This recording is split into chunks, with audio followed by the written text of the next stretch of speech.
Hi friends, ದಿನದ ಎಲ್ಲ ಪ್ರಮುಖ ಸುದ್ದಿಯನ್ನು ನಿಮಗೆ ತಲುಪಿಸೋ ಮಸ್ತ್ ಮಗ ಚಾನೆಲ್ನ ಫುಲ್ ನ್ಯೂಸ್ಗೆ ಸ್ವಾಗತ. ನಾನು ಅಮರ್ ಪ್ರಸಾದ್. ಜ್ಞಾನವ್ಯಾಪಿ ಅಯೋಧ್ಯೆ ನಂತರ ಈಗ ಮತ್ತೊಂದು ಮಸೀದಿ ವಿವಾದದಲ್ಲಿ ಕೋರ್ಟ್ ಮಹತ್ವದ ತೀರ್ಪನ್ನು ಕೊಟ್ಟಿದೆ. ಮತ್ತೊಂದು ಕಡೆ ಕರ್ನಾಟಕದಾದ್ಯಂತ ಭಾರಿ ಮಳೆಯ ಮುನ್ಸೂಚನೆ ಸಿಕ್ಕಿದೆ. ಇನ್ನು ಪಿಎಂ ನರೇಂದ್ರ ಮೋದಿ ಯುಎಇಯನ್ನ ತಮ್ಮ ಎರಡನೇ ಮನೆ ಅಂತ ಕರೆದಿದ್ದಾರೆ. ಆ ಕಡೆ ಐಟಿ ಕಂಪನಿಗಳ ತರ ಸುಪ್ರೀಂ ಕೋರ್ಟ್ ನಲ್ಲೂ ಕೂಡ ವರ್ಕ್ ಫ್ರಮ್ ಹೋಮ್ ಶುರುವಾಗ್ತಿದೆ. ಇದನ್ನು ಸೇರಿದ ಹಾಗೆ ಎಲ್ಲ ಪ್ರಮುಖ ಸುದ್ದಿಯನ್ನ ಕ್ವಿಕ್ ಆಗಿ ನೋಡ್ತಾ ಹೋಗೋಣ. ಮೊದಲಿಗೆ ಕೋರ್ಟ್ ತೀರ್ಪಿನಿಂದಲೇ ಶುರು ಮಾಡೋಣ. ದೇಶ ಮತ್ತು ಅಂತಾರಾಷ್ಟ್ರೀಯ ಮಟ್ಟದಲ್ಲಿ ತೀವ್ರ ಚರ್ಚೆಗೆ ಕಾರಣವಾಗಿದ್ದ ಭೋಜ್ಶಾಲಾ ಪ್ರಕರಣದಲ್ಲಿ ದೊಡ್ಡ ಬೆಳವಣಿಗೆಯಾಗಿದೆ. ಭೋಜ್ಶಾಲಾ ಮಸೀದಿ ಅಲ್ಲ, ಅದು ದೇಗುಲ ಅಂತ ಮಧ್ಯಪ್ರದೇಶ ಹೈಕೋರ್ಟ್ ಮಹತ್ವದ ತೀರ್ಪನ್ನ ಕೊಟ್ಟಿದೆ. ಈ ಆವರಣ ಒಂದು ದೇವಸ್ಥಾನ, ವಾಗ್ದೇವಿ ಸರಸ್ವತಿಗೆ ಸಂಬಂಧಪಟ್ಟಿದ್ದು ಅಂತ ಕೋರ್ಟ್ ವಿಚಾರಣೆ ಬಳಿಕ ತೀರ್ಪನ್ನ ಕೊಟ್ಟಿದೆ. ಇಲ್ಲಿ ಹಿಂದೂಗಳ ಪೂಜೆ ಯಾವತ್ತೂ ನಿಂತಿರ್ಲಿಲ್ಲ ಅನ್ನೋದನ್ನ ನಾವು ಗಮನಿಸಿದ್ದೇವೆ. ದಾಖಲೆಗಳ ಪ್ರಕಾರ ಇದು ಪಾರ್ಮಾರ್ ರಾಜವಂಶದ ಸಂಸ್ಕೃತ ಕಲಿಕಾ ಕೇಂದ್ರ ಆಗಿತ್ತು ಅಂತ ಜಸ್ಟಿಸ್ ವಿಜಯ್ ಕುಮಾರ್ ಶುಕ್ಲಾ ಅವರಿದ್ದ ದ್ವಿಸದಸ್ಯ ಪೀಠ ಹೇಳಿದೆ. ಹಾಗೆ ಪ್ರಾರ್ಥನೆಗಾಗಿ ಸರ್ಕಾರದಿಂದ ಬೇರೆ ಕಡೆಗೆ ಜಾಗ ಕೇಳಿ ಅಂತ ಮುಸ್ಲಿಂ ಅರ್ಜಿದಾರರಿಗೆ ಕೋರ್ಟ್ ಸೂಚಿಸಿದೆ. ಈ ಇಡೀ ಆವರಣದ ರಕ್ಷಣೆ ಮತ್ತು ಉಸ್ತುವಾರಿಯ ಜವಾಬ್ದಾರಿಯನ್ನ ಕೋರ್ಟ್ ಭಾರತೀಯ ಪುರಾತತ್ವ ಇಲಾಖೆಗೆ ಕೊಟ್ಟಿದೆ. ಈ ತೀರ್ಪು ಬರುತ್ತಿದ್ದ ಹಾಗೆ ಎಐಎಂಐಎಂ ಪಾರ್ಟಿಯ ಮುಖ್ಯಸ್ಥ ಅಸದುದ್ದೀನ್ ಓವೈಸಿ ಪ್ರತಿಕ್ರಿಯೆ ಕೊಟ್ಟಿದ್ದಾರೆ. ಈ ತೀರ್ಪು ಮತ್ತು ಈ ಹಿಂದೆ ಸುಪ್ರೀಂ ಕೋರ್ಟ್ ಕೊಟ್ಟಿದ್ದ ರಾಮ ಜನ್ಮಭೂಮಿ ಬಾಬರಿ ಮಸೀದಿ ತೀರ್ಪು ಒಂದೇ ರೀತಿ ಕಾಣ್ತಾ ಇದೆ ಅಂತ ಹೇಳಿದ್ದಾರೆ. ಅಲ್ಲದೆ ಹೈಕೋರ್ಟ್ ನೀಡಿರೋ ಈ ಆದೇಶವನ್ನ ಸುಪ್ರೀಂ ಕೋರ್ಟ್ ರದ್ದುಗೊಳಿಸೋ ಭರವಸೆಯನ್ನ ಓವೈಸಿ ವ್ಯಕ್ತಪಡಿಸಿದ್ದಾರೆ. 2003ರ ಎಎಸ್ಐ ನಿಯಮದ ಪ್ರಕಾರ ಇಲ್ಲಿ ಹಿಂದೂಗಳು ಮಂಗಳವಾರ ಮತ್ತು ಮುಸ್ಲಿಮರು ಶುಕ್ರವಾರ ಪ್ರಾರ್ಥನೆ ಮಾಡ್ತಾ ಬಂದಿದ್ರು ಸೇಮ್ ಜಾಗದಲ್ಲಿ. ಇದನ್ನ ಪ್ರಶ್ನಿಸಿ ಹಿಂದೂ ಸಂಘಟನೆಗಳು ತಮಗೆ ಪೂಜೆಯ ಸಂಪೂರ್ಣ ಹಕ್ಕು ಸಿಗಬೇಕು, ಇಲ್ಲಿ ತನಿಖೆ ಆಗ್ಲಿ, ಬಂದು ಇಲ್ಲಿ ಕಟ್ಟಡದ್ದು ಸಂಪೂರ್ಣ ಸ್ಯಾಂಪಲ್ಸ್ ತಗೊಂಡೋಗಿ ಟೆಸ್ಟ್ ಬೇಕಾದ್ರೂ ಆಗ್ಲಿ, ಆಮೇಲೆ ತೀರ್ಪು ಬರಲಿ ಅಂತ ಕೋರ್ಟ್ಗೆ ಹೋಗಿದ್ರು. ಮಾರ್ಚ್ 2024ರಲ್ಲಿ ಕೋರ್ಟ್ ಜಾಗದ ಸರ್ವೆ ಮಾಡೋಕೆ ಆರ್ಕಿಯಾಲಜಿಕಲ್ ಸರ್ವೆ ಆಫ್ ಇಂಡಿಯಾಗೆ ಆದೇಶ ಕೊಟ್ಟಿತ್ತು. ಅದೇ ವರ್ಷದ ಮಾರ್ಚ್ 22ರಿಂದ ಶುರುವಾದ ಸರ್ವೆ 98 ದಿನಗಳ ಕಾಲ ಡೀಟೇಲ್ ಆಗಿ ನಡೀತು. ಸ್ಯಾಂಪಲ್ ಎಲ್ಲ ತಗೊಂಡು ಹೋಗಿ ಟೆಸ್ಟ್ ಮಾಡಲಾಯಿತು. ಜಾಗದಲ್ಲೂ ಕೂಡ ಎಲ್ಲಾ ರೀತಿಯಲ್ಲೂ ಪರಿಶೀಲಿಸಲಾಯಿತು. ಬಳಿಕ ಎಎಸ್ಐ ಕೋರ್ಟ್ಗೆ ರಿಪೋರ್ಟ್ ಕೊಟ್ಟಿತ್ತು. ಇಲ್ಲಿ ಮಸೀದಿ ಮತ್ತು ಪ್ರಾರ್ಥನೆ ಎಲ್ಲ ಶುರುವಾಗೋಕ್ಕಿಂತ ಮುಂಚೆ ಪಾರ್ಮಾರ್ ರಾಜರ ಕಾಲದ ಬೃಹತ್ ಕಟ್ಟಡ ಇತ್ತು. ಅದನ್ನ ಧ್ವಂಸಗೊಳಿಸಿ ಮಸೀದಿಯಾಗಿ ಬದಲಾಯಿಸಲಾಗಿತ್ತು. ಈಗಿನ ಮಸೀದಿಯ ವ್ಯವಸ್ಥೆ ಮತ್ತು ಪ್ರಾರ್ಥನೆಯ ಜಾಗ ಏನಿದೆ, ದೇವಸ್ಥಾನದ ಕಂಬ ಮತ್ತು ಸಾಮಗ್ರಿಯನ್ನ ಬಳಸ್ಕೊಂಡೇ ಕಟ್ಟಿರೋದು ಅಂತ ರಿಪೋರ್ಟ್ ಹೇಳಿತ್ತು. ಅದೆಲ್ಲವನ್ನ ಪರಿಶೀಲಿಸಿದ ಕೋರ್ಟ್ ಕಡೆಗೆ ಈಗ ಹಿಂದೂಗಳ ಪರವಾಗಿ ಅಲ್ಲಿ ತೀರ್ಪನ್ನ ಕೊಟ್ಟಿದೆ. ಈ ಸರಸ್ವತಿ ದೇಗುಲ 10ನೇ ಶತಮಾನದ ಕಾಲದ್ದು, ಆಲ್ಮೋಸ್ಟ್ 1000 ವರ್ಷಗಳಿಗೂ ಹಳೆದು. ಪಾರ್ಮಾರ್ ರಾಜವಂಶದ ಪ್ರಸಿದ್ಧ ದೊರೆ ರಾಜ ಭೋಜ ಇದನ್ನ ಕಟ್ಟಿದ್ರು. ಅದಕ್ಕೆ ಇದು ಭೋಜಶಾಲಾ. 14ನೇ ಶತಮಾನದಲ್ಲಿ ಅಲ್ಲಾವುದ್ದೀನ್ ಖಿಲ್ಜಿಯ ಸೇನಾಪತಿ ಈ ಊರಿನ ಮೇಲೆ ದಾಳಿ ಮಾಡಿದ. ಆಗ ಅಲ್ಲಿದ್ದ ಭವ್ಯವಾದ ಸರಸ್ವತಿ ದೇವಸ್ಥಾನವನ್ನ ಮತ್ತು ವಿದ್ಯಾ ಕೇಂದ್ರವನ್ನ ನಾಶ ಮಾಡಿದ್ದ. ಅದಾದ್ಮೇಲೆ ಇಲ್ಲಿ ಸೂಫಿ ಸಂತರ ಸಮಾಧಿಗಳು ಬಂದು ನಿರ್ಮಾಣ ಆದ್ವು. ಕಮಾಲುದ್ದೀನ್ ಅನ್ನೋರ ಸಮಾಧಿ ಕೂಡ ಇಲ್ಲಾಯಿತು. ಹೀಗಾಗಿ ಇದನ್ನ ಕಮಲ್ ಮೌಲಾ ಮಸೀದಿ ಅಂತಲೂ ಕರೀತಾರೆ. ಇಂಥ ಮಸೀದಿಯ ಕಂಬಗಳಲ್ಲಿ ಗಣೇಶ, ಬ್ರಹ್ಮ, ನರಸಿಂಹ, ಭೈರವ ಹೀಗೆ ಸಾಕಷ್ಟು ಹಿಂದೂ ದೇವರ ಭಗ್ನವಾದ ಮೂರ್ತಿಗಳಿವೆ. ಇನ್ನು 2 ಗಂಟೆಗಳ ಯುಎಇ ಭೇಟಿಯನ್ನ ಪಿಎಂ ನರೇಂದ್ರ ಮೋದಿ ಯಶಸ್ವಿಯಾಗಿ ಮುಗಿಸಿದ್ದಾರೆ. ಈ ಭೇಟಿ ಬಗ್ಗೆ ಮೋದಿ ಇಂಟ್ರೆಸ್ಟಿಂಗ್ ಹೇಳಿಕೆ ಕೊಟ್ಟಿದ್ದಾರೆ. ಎಲ್ಲಾ ಪರಿಸ್ಥಿತಿಯಲ್ಲೂ ಭಾರತ ಯುಎಇ ಜೊತೆಗೆ ಹೆಗಲ ಮೇಲೆ ಹೆಗಲು ಕೊಟ್ಟು ನಿಲ್ಲುತ್ತೆ. ಪ್ರಾದೇಶಿಕ ಶಾಂತಿ ಮತ್ತು ಸ್ಥಿರತೆಗೆ ಭಾರತ ಸಪೋರ್ಟ್ ಮಾಡುತ್ತೆ ಅಂತ ಹೇಳಿದ್ದಾರೆ. ಹಾಗೆ ಯಾವುದೇ ಸಮಸ್ಯೆ ಇರಲಿ, ನಿಮ್ಗೆ ಗೊತ್ತಿರಬಹುದು ಯುಎಇ ಯಾವುದೆಲ್ಲ ಸಮಸ್ಯೆ ಇದೆ, ವಿಶೇಷವಾಗಿ ಇರಾನ್ ನಿಂದ, ಹಾಗೆ ಪಕ್ಕದ ಸೌದಿ ಪಾಕಿಸ್ತಾನ್ ಫ್ರೆಂಡ್ಶಿಪ್ ನಿಂದ ನಿಮಗೆಲ್ಲ ಗೊತ್ತಿದೆ. ಸೊ ಪಿಎಂ ಸ್ಟೇಟ್ಮೆಂಟ್ ನೋಡಿ, ಇಲ್ಲಿ ಯಾವುದೇ ಸಮಸ್ಯೆ ಇರಲಿ ಅಲ್ಲಿ ಹೆಗಲು ಕೊಟ್ಟು ಭಾರತ ನಿಲ್ಲೋದು ಮಾತ್ರ ಅಲ್ಲ, ಮಾತುಕತೆ ಮೂಲಕ ಬಗೆಹರಿಸಿಕೊಳ್ಳೋಕೆ ಸಪೋರ್ಟ್ ಮಾಡುತ್ತೆ ಭಾರತ ಅಂತ ಹೇಳಿದ್ದಾರೆ. ಹಾರ್ಮೋಸ್ ಜಲಸಂಧಿಯನ್ನ ಮುಕ್ತ ಮತ್ತು ಸೇಫ್ ಆಗಿಡೋದು ನಮ್ಮ ಮೊದಲ ಆದ್ಯತೆ ಅನ್ನೋ ಲೈನ್ ಅನ್ನ ಕೂಡ ಪಿಎಂ ಹೇಳಿದ್ದಾರೆ. ಇನ್ನು ಯುಎಇಗೆ ಮೋದಿ ಬಂದಿಳಿದಾಗ ಏರ್ಪೋರ್ಟ್ ನಲ್ಲಿ ಅವರನ್ನ ವಿಶೇಷವಾಗಿ ವೆಲ್ಕಮ್ ಮಾಡಲಾಯಿತು. ಖುದ್ದು UAE president Mohammed bin Zayed Al Nahyan ಏರ್ಪೋರ್ಟ್ಗೆ ಬಂದಿದ್ರು. ಇದಕ್ಕೆ ಮೋದಿ ಖುಷಿ ವ್ಯಕ್ತಪಡಿಸಿದ್ದಾರೆ. ನನ್ನನ್ನು ಅಬುದಾಬಿ ಏರ್ಪೋರ್ಟ್ಗೆ ಬಂದು ರಿಸೀವ್ ಮಾಡಿರೋದಕ್ಕೆ ನನ್ನ ಸಹೋದರ Sheikh Mohammed bin Zayed Al Nahyan ಅವರಿಗೆ ಧನ್ಯವಾದ ಅಂತ ಪೋಸ್ಟ್ ಹಾಕಿದ್ದಾರೆ. ಅಲ್ಲದೆ ನೀವು ಹೇಳಿದ್ದು ನಿಜಾನೇ, ನಾನು ನನ್ನ 2ನೇ ಮನೆಗೆ ಬಂದಿದ್ದೇನೆ. ನಿಮ್ಮ ಈ ಮಾತುಗಳು ನನ್ನ ಜೀವನಕ್ಕೆ ಅತ್ಯಮೂಲ್ಯವಾಗಿರುವಂಥವು ಅಂತ ಮೋದಿ ಮೆಚ್ಚುಗೆ ವ್ಯಕ್ತಪಡಿಸಿದ್ದಾರೆ. ನೆಕ್ಸ್ಟ್ ಇದಾದ್ಮೇಲೆ ಮೋದಿ ಯುರೋಪ್ ಕಡೆಗೆ ಪ್ರಯಾಣವನ್ನ ಶುರು ಮಾಡಿದ್ದಾರೆ. ಇನ್ನು ಮೋದಿ ಅವರ ಈ ಯುಎಇ ಭೇಟಿ ವೇಳೆ ಏನೆಲ್ಲ ಒಪ್ಪಂದಗಳಾಗಿವೆ ಅನ್ನೋದ್ರ ಬಗ್ಗೆ ನಾವು ವಿಶೇಷ ವರದಿಯಲ್ಲಿ ಡೀಟೇಲ್ ಆಗಿ ಮಾಹಿತಿಯನ್ನು ಕೊಟ್ಟಿದ್ದೀವಿ. ಮೋದಿ ಅವರ ಪಂಚರಾಷ್ಟ್ರಗಳ ಈ ಅಧಿಕೃತ ಪ್ರವಾಸಕ್ಕೆ ಸಂಬಂಧಪಟ್ಟಂತೆ ಕೂಡ ನಾವು ಡೀಟೇಲ್ ಆಗಿ ಈ ರಿಪೋರ್ಟ್ ಅಲ್ಲಿ ಮಾಹಿತಿ ನೀಡಿದ್ದೀವಿ ನಿಮಗೆ. ಇದರ ಸ್ಟ್ರಾಟಜಿಕ್ ಇಂಪಾರ್ಟೆನ್ಸ್ ಏನು ಅಂತ ಆಸಕ್ತರು ಮಿಸ್ ಇಲ್ಲದೆ ಚೆಕ್ ಮಾಡಿ ಸ್ನೇಹಿತರೆ. ಇವತ್ತೇ ಪಬ್ಲಿಷ್ ಆಗಿದೆ ಇದು ಸ್ನೇಹಿತರೆ. ಮಧುರೈ, ಕನ್ಯಾಕುಮಾರಿ, ರಾಮೇಶ್ವರಂ, ಅನಂತ ಪದ್ಮನಾಭ ಸ್ವಾಮಿ ಸೇರಿ ತಮಿಳುನಾಡು, ಕೇರಳದ ಈ ಎಲ್ಲಾ ಕ್ಷೇತ್ರಗಳಿಗೆ ಯಾತ್ರೆ ಹೋಗುವ ಆಸಕ್ತಿ ನಿಮಗಿದ್ರೆ ಆಸಕ್ತರು ಈ ಮಾಹಿತಿಯ ಸ್ಕ್ರೀನ್ ಶಾಟ್ ತಗೋಬಹುದು, ಕಾಲ್ ಮಾಡಬಹುದು, ಬುಕ್ ಮಾಡ್ಕೊಂಡು ಹೋಗಿ ಬರ್ಬೋದು. ಆಲ್ ಇನ್ಕ್ಲೂಸಿವ್ ಪ್ಯಾಕೇಜ್ ಇದು. ಏನೋ ಪೆಟ್ರೋಲ್ ಡೀಸೆಲ್ ಉಳಿಸಿ ಅಂತ PM ನರೇಂದ್ರ ಮೋದಿ ಕರೆ ಕೊಟ್ಟಿದ್ರಲ್ಲ, ಈಗ ದೇಶದ ಸುಪ್ರೀಂ ಕೋರ್ಟ್ ನ ಜಡ್ಜ್ಗಳು ಕೂಡ ಹೊಸ ನಿರ್ಧಾರ ತಗೊಂಡಿದ್ದಾರೆ. ಎಲ್ಲರೂ ಕಾರ್ ತರೋದು ಬೇಡ, ಶೇರ್ ಮಾಡ್ಕೊಂಡ್ ಬರೋಣ ಅಂತ ಡಿಸೈಡ್ ಮಾಡಿದ್ದಾರೆ. ಹಾಗೆ ಹಾಫ್ ಡೇ ಡ್ಯೂಟಿ ಇದ್ದಾಗ ಆನ್ಲೈನ್ ವಿಚಾರಣೆ ನಡೆಸೋಣ ಅಂತಲೂ ತೀರ್ಮಾನ ಮಾಡಿದ್ದಾರೆ. ಇನ್ನು ಕೋರ್ಟ್ ನ ರಿಜಿಸ್ಟ್ರಿ ಸಿಬ್ಬಂದಿಗೂ ಕೂಡ ವಾರದಲ್ಲಿ ಗರಿಷ್ಠ 2 ದಿನ ವರ್ಕ್ ಫ್ರಮ್ ಹೋಮ್ ಮಾಡೋಕೆ ಅವಕಾಶ ಕೊಡಲಾಗಿದೆ. ಇನ್ನು ಅಮೆರಿಕ ಮತ್ತು ಇರಾನ್ ನಡುವೆ ಸಂಧಾನ ಮಾಡಿಸೋಕೆ ಭಾರತವೇ ಬೆಸ್ಟ್ ಅಂತ ರಷ್ಯಾ ಹೇಳಿದೆ. ದಿಲ್ಲಿ ನಡೆದ ಬ್ರಿಕ್ಸ್ ಮೀಟಿಂಗ್ ನಂತರ ರಷ್ಯಾದ ಫಾರಿನ್ ಮಿನಿಸ್ಟರ್ ಸೆರ್ಗೆ ಲೋವ್ರೋವ್ ಈ ಮಾತಾಡಿದ್ದಾರೆ. ಭಾರತಕ್ಕೆ ಡಿಪ್ಲೊಮ್ಯಾಟಿಕ್ ವಿಚಾರಗಳಲ್ಲಿ ತುಂಬಾನೇ ಎಕ್ಸ್ಪೀರಿಯನ್ಸ್ ಇದೆ. ಸದ್ಯಕ್ಕೆ ಅಮೆರಿಕ ಮತ್ತು ಇರಾನ್ ನಡುವೆ ಪಾಕಿಸ್ತಾನ ಟೆಂಪರರಿಯಾಗಿ ಮಾತುಕತೆ ನಡೆಸ್ತಾ ಇದೆ. ಆದರೆ ಲಾಂಗ್ ಟರ್ಮ್ ನಲ್ಲಿ ಸಂಧಾನ ಮಾಡ್ಸಕ್ಕೆ, ಅದರಲ್ಲೂ ಕೂಡ ಇರಾನ್ ಮತ್ತು ಅರಬ್ ರಾಷ್ಟ್ರಗಳ ನಡುವೆ ಪ್ರಾಬ್ಲಮ್ ಸಾಲ್ವ್ ಮಾಡ್ಸಕ್ಕೆ ಭಾರತವೇ ಬೆಸ್ಟ್ ಅಂತ ಲೋವ್ರೋವ್ ಹೇಳಿದ್ದಾರೆ. ಇತ್ತ ಫಾರಿನ್ ಮಿನಿಸ್ಟರ್ ಅಬ್ಬಾಸ್ ಅರಾಕ್ಚಿ ಕೂಡ ಭಾರತ ಏನಾದರೂ ಪಾಸಿಟಿವ್ ರೋಲ್ ಪ್ಲೇ ಮಾಡಿದ್ರೆ ಖಂಡಿತ ವೆಲ್ಕಮ್ ಮಾಡ್ತೀವಿ ಅಂತ ಹೇಳಿದ್ದಾರೆ. ಆದ್ರೆ ನಮಗಂತೂ ಅಮೆರಿಕ ಮೇಲೆ ಚೂರೂ ನಂಬಿಕೆ ಇಲ್ಲ. ಅವ್ರು ನಿಜವಾಗ್ಲೂ ಸೀರಿಯಸ್ ಆಗಿದ್ರೆ ಮಾತ್ರ ನಾವು ಮಾತುಕತೆಗೆ ಬರೋದಪ್ಪ ಅನ್ನೋ ಹೇಳಿಕೆ ಕೊಟ್ಟಿದ್ದಾರೆ. ಇನ್ನು ದಿಲ್ಲಿಯಲ್ಲಿ ನಡೆದ ಬ್ರಿಕ್ಸ್ ವಿದೇಶಾಂಗ ಸಚಿವರ ಮೀಟಿಂಗ್ ಯಾವುದೇ ಜಾಯಿಂಟ್ ಸ್ಟೇಟ್ಮೆಂಟ್ ಇಲ್ಲದೆ ಎಂಡ್ ಆಗಿದೆ. ಇದಕ್ಕೆ ಮುಖ್ಯ ಕಾರಣ ಮಿಡಲ್ ಈಸ್ಟ್ ನಲ್ಲಿ ನಡೀತಾ ಇರೋ ಯುದ್ಧ. ಇರಾನ್ ಮೇಲೆ ಅಮೆರಿಕ ಮತ್ತು ಇಸ್ರೇಲ್ ಮಾಡ್ತಿರೋ ದಾಳಿಯನ್ನ ಬ್ರಿಕ್ಸ್ ಖಂಡಿಸಬೇಕು ಅಂತ ಇರಾನ್ ಪಟ್ಟು ಹಿಡಿದಿತ್ತು. ಆದ್ರೆ ಇರಾನ್ ಮತ್ತು UAE ನಡುವಿನ ಗಲಾಟೆಯಿಂದಾಗಿ ಎಲ್ಲರೂ ಒಮ್ಮತಕ್ಕೆ ಬರೋಕೆ ಆಗಿಲ್ಲ. ಹೀಗಾಗಿ ಈ ಮೀಟಿಂಗ್ ಹೋಸ್ಟ್ ಮಾಡಿದ ಭಾರತ ಸ್ಟೇಟ್ಮೆಂಟ್ ರಿಲೀಸ್ ಮಾಡಿದೆ. ಇದರಲ್ಲಿ ಮಿಡಲ್ ಈಸ್ಟ್ ವಿಚಾರದಲ್ಲಿ ದೇಶಗಳ ನಡುವಿನ ಭಿನ್ನಾಭಿಪ್ರಾಯ ಏನೇನಿದೆ ಅದನ್ನ ಭಾರತ ಇಂಡೈರೆಕ್ಟ್ ಆಗಿ ಒಪ್ಕೊಂಡಿದೆ. ಹಾಗೆ ಇರಾನ್ ವಿದೇಶಾಂಗ ಸಚಿವ ಅಬ್ಬಾಸ್ ಅರಾಕ್ಚಿ UAE ಹೆಸರನ್ನ ನೇರವಾಗಿ ಹೇಳದೆ ಒಂದು ದೇಶ ಈ ಜಂಟಿ ಹೇಳಿಕೆಗೆ ಅಡ್ಡಿಪಡಿಸ್ತು ಅಂತ ಆರೋಪ ಮಾಡಿದ್ದಾರೆ. ಇನ್ನು ಕರ್ನಾಟಕದ ಬಹುತೇಕ ಜಿಲ್ಲೆಗಳಿಗೆ ಮಳೆ ಅಲರ್ಟ್ ಕೊಡಲಾಗಿದೆ. ಮುಂದಿನ 3 ದಿನ ಬಿರುಗಾಳಿ ಸಹಿತ ಭಾರಿ ಮಳೆಯಾಗುತ್ತೆ ಅಂತ ಹವಾಮಾನ ಇಲಾಖೆ ಹೇಳಿದೆ. ಅದರಲ್ಲಿ ಉತ್ತರ ಒಳನಾಡಿನ ಜಿಲ್ಲೆಗಳಾದ ಕಲಬುರಗಿ, ವಿಜಯಪುರ, ಯಾದಗಿರಿ, ಕೊಪ್ಪಳ, ರಾಯಚೂರು, ಬಾಗಲಕೋಟೆ, ಬೆಳಗಾವಿ ಜಿಲ್ಲೆಗಳಿಗೆ ಯೆಲ್ಲೋ ಅಲರ್ಟ್ ಘೋಷಿಸಲಾಗಿದೆ. ಇನ್ನು ದಕ್ಷಿಣ ಒಳನಾಡಿನ ಜಿಲ್ಲೆಗಳಿಗೆ ಅಂದರೆ ಹಾಸನ, ಮೈಸೂರು, ಚಾಮರಾಜನಗರ, ಕೊಡಗು, ಶಿವಮೊಗ್ಗ, ಚಿತ್ರದುರ್ಗ ಜಿಲ್ಲೆಗಳಿಗೂ ಕೂಡ ಮಳೆಯ ಅಲರ್ಟ್ ಕೊಡಲಾಗಿದೆ. ಇನ್ನು ಉಡುಪಿ, ಚಿಕ್ಕಮಗಳೂರು, ಕೋಲಾರ, ಬೆಂಗಳೂರು ನಗರ, ಬೆಂಗಳೂರು ಗ್ರಾಮಾಂತರ, ರಾಮನಗರ, ತುಮಕೂರು, ಮಂಡ್ಯ, ದಾವಣಗೆರೆ, ವಿಜಯನಗರ ಮತ್ತು ಬಳ್ಳಾರಿ ಜಿಲ್ಲೆಗಳಿಗೂ ಕೂಡ ಯೆಲ್ಲೋ ಅಲರ್ಟ್ ಅನ್ನ ಜಾರಿ ಮಾಡಲಾಗಿದೆ. ಬಂಗಾಳ ಕೊಲ್ಲಿಯಲ್ಲಿ ವಾಯುಭಾರ ಕುಸಿತದಿಂದ ಈ ತರ ಮಳೆಯಾಗ್ತಾ ಇದೆ. ಇನ್ನು ಮುಂದಿನ ದಿನಗಳಲ್ಲಿ ಕರ್ನಾಟಕದ ಹಲವು ಕಡೆ ಗಂಟೆಗೆ 40 ರಿಂದ 50 ಕಿಲೋಮೀಟರ್ ವೇಗದ ಗಾಳಿಯೂ ಬೀಸಬಹುದು. ಇನ್ನು ಗುರುವಾರ ಸುರಿದ ಭಾರಿ ಮಳೆಗೆ ರಾಜ್ಯದಲ್ಲಿ ಹಲವು ಕಡೆ ಸಾವು ನೋವುಗಳಾಗಿವೆ. ವಿಜಯಪುರ ಜಿಲ್ಲೆಯಲ್ಲಿ ಭಾರಿ ಮಳೆಗೆ ಮನೆಯ ಮೇಲ್ಛಾವಣಿ ಕುಸಿದು ಒಂದೇ ಕುಟುಂಬದ 4 ಪ್ರಾಣ ಬಿಟ್ಟಿದ್ದಾರೆ. ಇನ್ನು ಇದೇ ವಿಜಯಪುರ ಜಿಲ್ಲೆಯ ಬಿದರಕುಂದಿ ಗ್ರಾಮದಲ್ಲಿ ಮರ ಬಿದ್ದು ವೃದ್ಧರೊಬ್ಬರು ಪ್ರಾಣ ಕಳ್ಕೊಂಡಿದ್ದಾರೆ. ಇತ್ತ ದಾವಣಗೆರೆ ಜಿಲ್ಲೆಯಲ್ಲಿ ಸಿಡಿಲು ಬಡಿದು 19 ವರ್ಷದ ಅಜಿತ್ ಅನ್ನೋರು ಮೃತಪಟ್ಟಿದ್ದಾರೆ.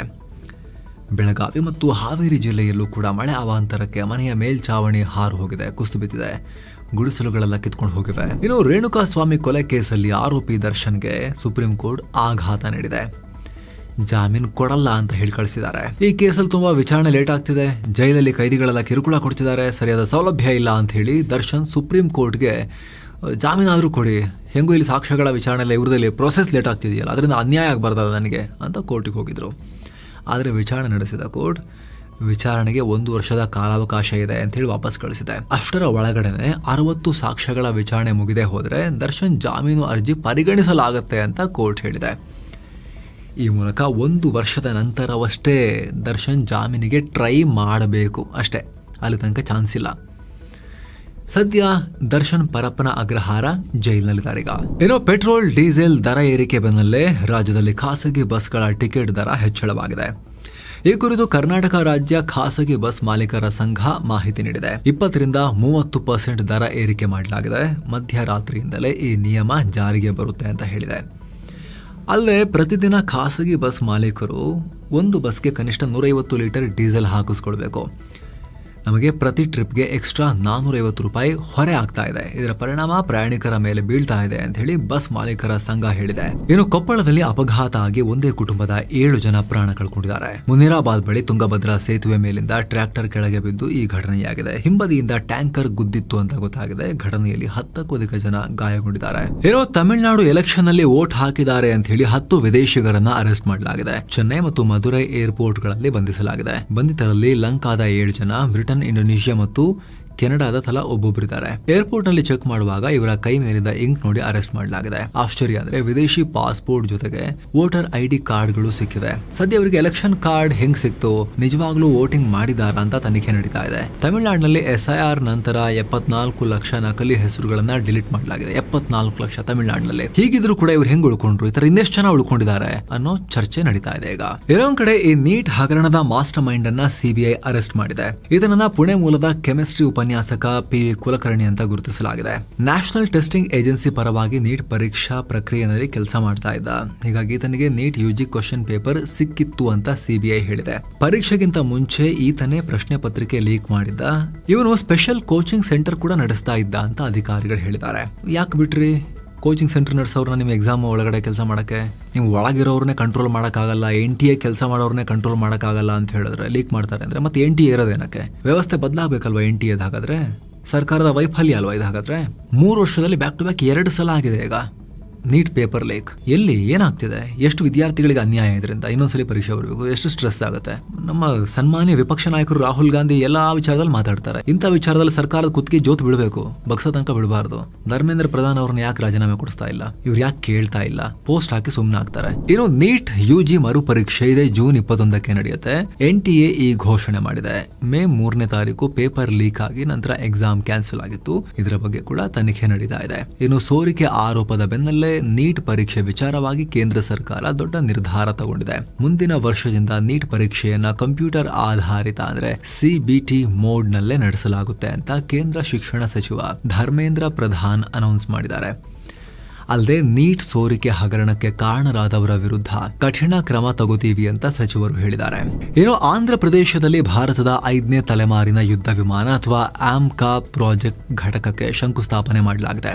ಡಿಫೆನ್ಸ್ ಮಿನಿಸ್ಟರ್ ರಾಜನಾಥ್ ಸಿಂಗ್ ಹಾಗೂ ಆಂಧ್ರ CM ಚಂದ್ರಬಾಬು ನಾಯ್ಡು ಸೇರಿ ಅಡಿಗಲ್ಲು ಹಾಕಿದ್ದಾರೆ. Advanced medium combat aircraft AMCA Shri Sathya Sai ಜಿಲ್ಲೆಯ ಪುಟ್ಟಪರ್ತಿಯಲ್ಲಿ ಸುಮಾರು 650 ಎಕರೆ ಜಾಗದಲ್ಲಿ ಈ ಫೆಸಿಲಿಟಿ ಬರ್ತಾ ಇರೋದು. DRDO ಅಡಿಯಲ್ಲಿ ಬರೋ ಏರೋನಾಟಿಕಲ್ ಡೆವಲಪ್ಮೆಂಟ್ ಏಜೆನ್ಸಿ ಡೆವಲಪ್ ಮಾಡ್ತಿದೆ. ಪ್ರಪಂಚದ ಕೆಲವು ದೇಶಗಳ ಹತ್ರ ಮಾತ್ರ ಇರೋ aircraft integration and advanced flight testing centre ಇಲ್ಲಿ ನಿರ್ಮಾಣ ಆಗ್ತಿದೆ. ಇದರ ಅಂದಾಜು ವೆಚ್ಚ 15,800 ಕೋಟಿ ರೂಪಾಯಿಗೂ ಅಧಿಕ. ಇನ್ನು ಅನಕಾಪಲ್ಲಿ ಜಿಲ್ಲೆಯಲ್ಲಿ ಭಾರತ್ ಡೈನಾಮಿಕ್ಸ್ ಕಡೆಯಿಂದ ನೇವಲ್ ಸಿಸ್ಟಮ್ಸ್ ಮ್ಯಾನುಫ್ಯಾಕ್ಚರಿಂಗ್ ಫೆಸಿಲಿಟಿಯು ನಿರ್ಮಾಣ ಆಗ್ತಿದೆ. ಮಡಕಸಿರಾದಲ್ಲಿ HFCL ಕಂಪನಿಯ ಮದ್ದುಗುಂಡು ಮತ್ತು ಎಲೆಕ್ಟ್ರಿಕ್ ಫ್ಯೂಸ್ ಪ್ಲಾಂಟ್, ಹಾಗೆ ಕರ್ನೂಲ್ನಲ್ಲಿ ಡ್ರೋನ್ ಸಿಟಿ ಪ್ರಾಜೆಕ್ಟ್ಸ್ಗೂ ಕೂಡ ರಾಜನಾಥ್ ಸಿಂಗ್ ಅಡಿಗಲ್ಲು ಹಾಕಿದ್ದಾರೆ. ಇದೇ ಟೈಮ್ ನಲ್ಲಿ ಡಿಫೆನ್ಸ್ ಪ್ರಾಜೆಕ್ಟ್ಸ್ ಆಂಧ್ರ ಸರ್ಕಾರದೊಂದಿಗೆ ಸಾಕಷ್ಟು ಒಪ್ಪಂದಗಳಿಗೆ ಸೈನ್ ಹಾಕಲಾಗಿದೆ. ಇನ್ನು ದಿಲ್ಲಿ ಲಿಕ್ಕರ್ ಪಾಲಿಸಿ ಕೇಸ್ನಲ್ಲಿ ದೊಡ್ಡ ಬೆಳವಣಿಗೆಯಾಗಿದೆ. ಈ ಕೇಸ್ನ ವಿಚಾರಣೆ ಮಾಡ್ತಾ ಇದ್ದ ದಿಲ್ಲಿ ಹೈಕೋರ್ಟ್ ಜಡ್ಜ್ ಸ್ವರ್ಣಕಾಂತ ಶರ್ಮಾ ಕೇಸ್ನಿಂದ ಹಿಂದೆ ಸರಿದಿದ್ದಾರೆ. ಇದು ನಮ್ಮ ಲೀಗಲ್ ವಿಕ್ಟರಿ ಅಂತ ಕೇಜ್ರಿವಾಲ್ ಹೇಳ್ಕೊಂಡಿದ್ದಾರೆ. ಕೇಜ್ರಿವಾಲ್, ಸಿಸೋಡಿಯಾ ಸೇರಿ ಹಲವರು ಈ ಜಡ್ಜ್ ಮೇಲೆ ನಂಬಿಕೆ ಇಲ್ಲ, ಜಡ್ಜ್ ಚೇಂಜ್ ಮಾಡಿ ಅಂತ ಹೇಳಿ ಆರೋಪಗಳನ್ನ ಮಾಡಿದ್ರು. RSS ನೊಂದಿಗೆ ಗುರುತಿಸಿಕೊಂಡಿರೋ ಪ್ರೋಗ್ರಾಮ್ಗಳಲ್ಲೂ ಕೂಡ ಈ ಜಡ್ಜ್ ಪಾಲ್ಗೊಳ್ತಾರೆ, ನಮಗೆ ನ್ಯಾಯ ಸಿಗಲ್ಲ ಅನ್ನೋ ಸ್ಟೇಟ್ಮೆಂಟ್ಸ್ ಕೊಟ್ಟಿದ್ರು. ಸೊ ಈಗ ಖುದ್ದು ಜಡ್ಜ್ ಸ್ವರ್ಣಕಾಂತ ಶರ್ಮಾ ಹಿಂದೆ ಸರಿದಿದ್ದಾರೆ. ಸುಮ್ಮನೆ ಹೋಗಿಲ್ಲ, ಅರವಿಂದ್ ಕೇಜ್ರಿವಾಲ್, ಸಿಸೋಡಿಯಾ ಹಾಗೂ ಇತರರ ಮೇಲೆ ಕಂಟೆಂಪ್ಟ್ ಆಫ್ ಕೋರ್ಟ್ ಅಂದ್ರೆ ನ್ಯಾಯಾಂಗ ನಿಂದನೆ ಕೇಸ್ ಹಾಕಿ ಹೋಗಿದ್ದಾರೆ.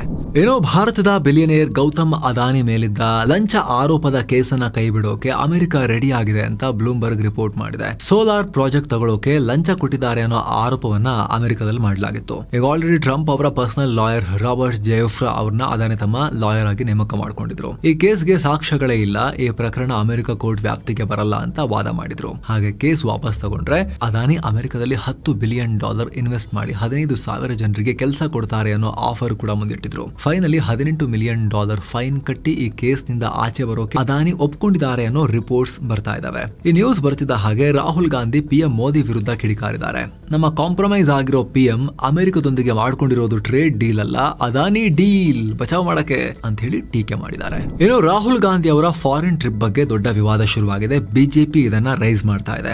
ನ್ಯಾಷನಲ್ ಸೆಕ್ಯೂರಿಟಿ ಹಾಗೂ ಇದಕ್ಕೆ ಫಂಡಿಂಗ್ ಎಲ್ಲಿಂದ ಆಗ್ತಿದೆ ಈ ಟ್ರಿಪ್ಗಳಿಗೆ, ಈ ಎರಡು ಪ್ರಶ್ನೆಗಳನ್ನ ಬಿಜೆಪಿ ಎತ್ತಿದೆ. ರಾಹುಲ್ ಗಾಂಧಿ ಇವರೆಗೂ 54 ಬಾರಿ ಸೀಕ್ರೆಟ್ ಆಗಿ ವಿದೇಶಕ್ಕೆ ಹೋಗಿದ್ದಾರೆ. ಕಳೆದ 10 ವರ್ಷಗಳಲ್ಲಿ ಅವರ ಇನ್ಕಮ್ ಇರೋದು ಬರೀ 11 ಕೋಟಿ ರೂಪಾಯಿ ಅಂತ ಹೇಳ್ತಾರೆ. ಆದರೆ ಟ್ರಿಪ್ ಗಳಿಗೆ 60 ಕೋಟಿ ರೂಪಾಯಿ ಖರ್ಚಾಗಿದೆ ಅಂತ ಬಿಜೆಪಿ ಆರೋಪಿಸಿದೆ. ಅವರ 6 ಟ್ರಿಪ್ಗಳ ಬಗ್ಗೆ ಯಾವುದೇ ಮಾಹಿತಿನೇ ಇಲ್ಲ.